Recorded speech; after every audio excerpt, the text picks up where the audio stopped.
կուսակցության վարչապետի թեկնածուն պարոն Կարապետյան, Սամվել Կարապետյան։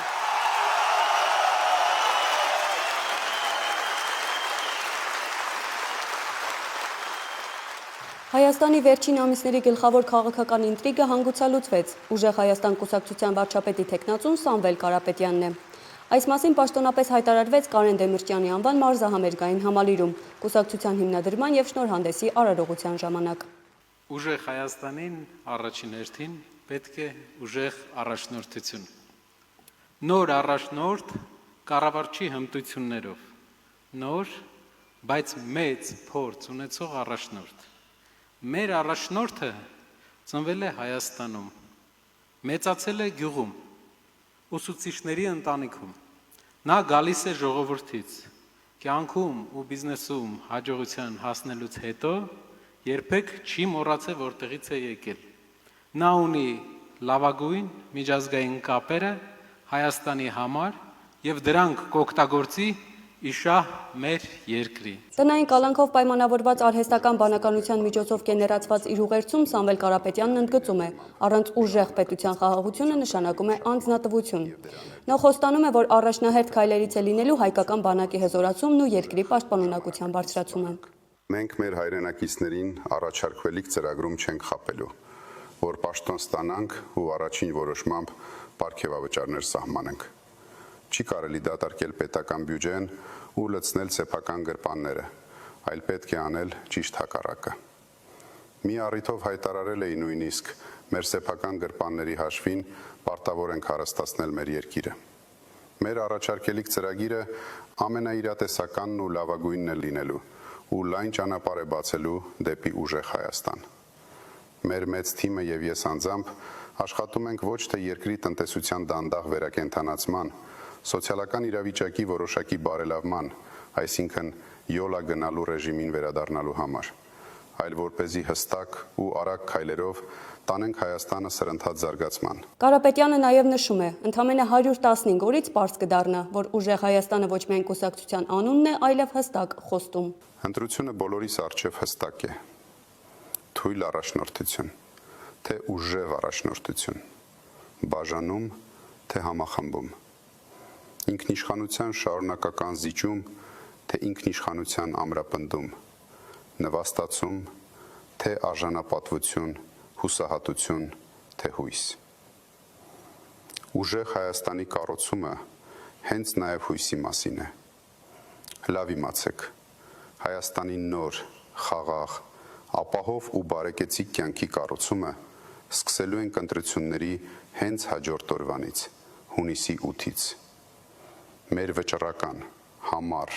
ու չհանձնվող մեծ թիմի հետ միասին չենք կորցնելու ոչ մի օր ուժեղ Հայաստան կառուցելու ճանապարհին։ Ու վստահ եղեք, անպայման հաջողելու ենք մեր ձևով դեպի ուժեղ Հայաստան։ Ուժեղ Հայաստան, ազատ ու հզոր, խաղաղ ու կայուն է քո ապագան։ Ուժեղ Հայաստանի ու Սամվել Կարապետյանի նախընտրական տեսլականի հիմքում տնտեսությունն է։ Նա ներկայացնում է զարգացման կոնկրետ ծրագիր, որի նպատակը երկիրը լճացումից դուրս բերելն է։ Առանցքային թիրախներն են 300,000 նոր աշխատատեղերը և մարզային արդյունաբերության վերածնունդը։ Փոքր բիզնեսի համար առաջարկվում է զրոյական հարկային դրույքաչափ, իսկ սոցիալական բեռը թեթևացնելու նպատակով նախատեսվում է դեղորայքի գների 20% նվազում։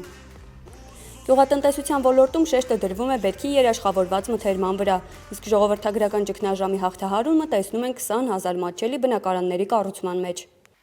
Լուծել տնտեսական խնդիրները։ Սա է Հայաստանի զարգացման բանալին, և մենք բոլորով ունենք այդ բանալին։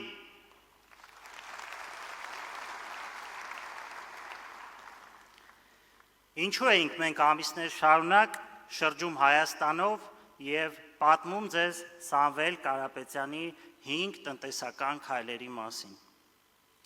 Շատերը կարող են հարցնել, ինչու հենց այդ 5 կետը։ Որովհետև այս 5 կետերում են Հայաստանի հիմնական խնդիրների հիմնական լուծումները։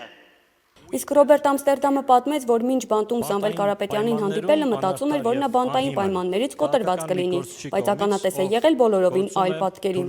Ամստերդամին մեկ հարց էր հետաքրքրում, թե ինչու Ադրբեջանում գտնվող հայ գերիների նկարները ամենուրեք փակցված չեն։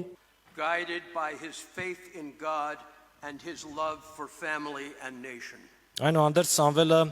ժայռի ամրություն է ցուցաբերել, առաջնորդվելով իր հավատով առ Աստված եւ ազգի եւ պետության հանդեպ իր սիրով, ընտանիքի եւ ազգի հանդեպ իր սիրով։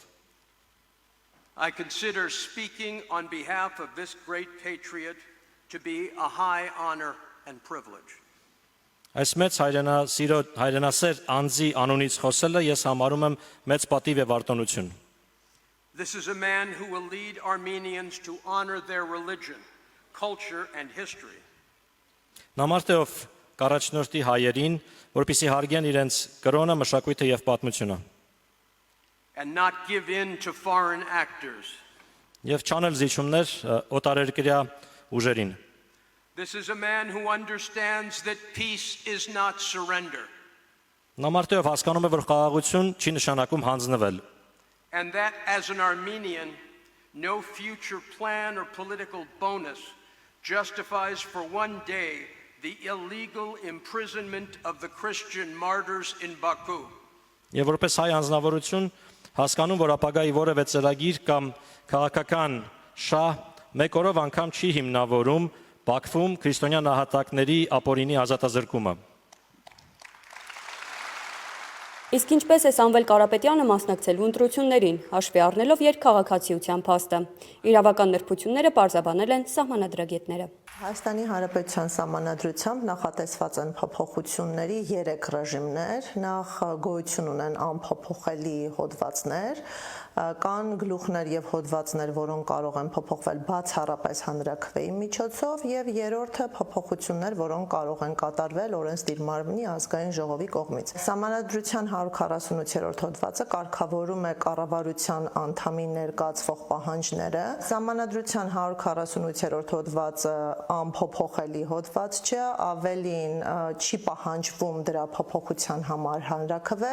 ուստի այս հոդվածի փոփոխությունները բավականին ճկուն են, անհրաժեշտ է ազգային ժողովի կողմից փոփոխությունների տեքստի ընդունում։ Նախաձեռնությունը տեղի ունենալու պարագայում նախագիծը դրվում է քվեարկության ազգային ժողովում եւ այն պետք է հավաքի падգամավորների ընդհանուր թվի 2/3 ձայները։ Այսպիսով, չնայած իրավական կնճիռներին, ուժեղ Հայաստանը մտնում է քաղաքական պայքարի մեջ, որպես զարգացման եւ հզորացման այլընտրանքային ուժ, որտեղ Սամվել Կարապետյանի փորձն ու հեղինակությունը դառնալու են նախընտրական արշավի գլխավոր շարժիչը։